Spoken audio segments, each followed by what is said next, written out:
शंखी चक्री च नंदकी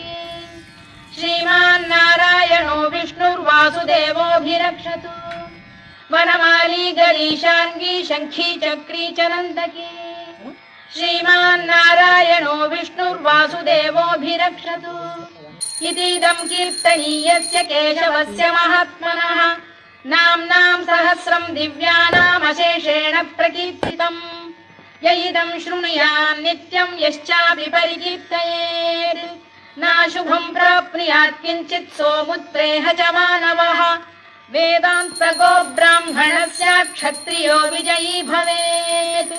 वैश्यो धनसमृद्धः स्यात् शूद्रः सुखमवाप्नुयात् धर्मार्थी प्राप्नुयात् धर्ममर्थार्थी चार्थमाप्नुयात् कामानवाप्नुयात् कामी प्रजार्थी चाप्नुयात् प्रजाम् भक्तिमान्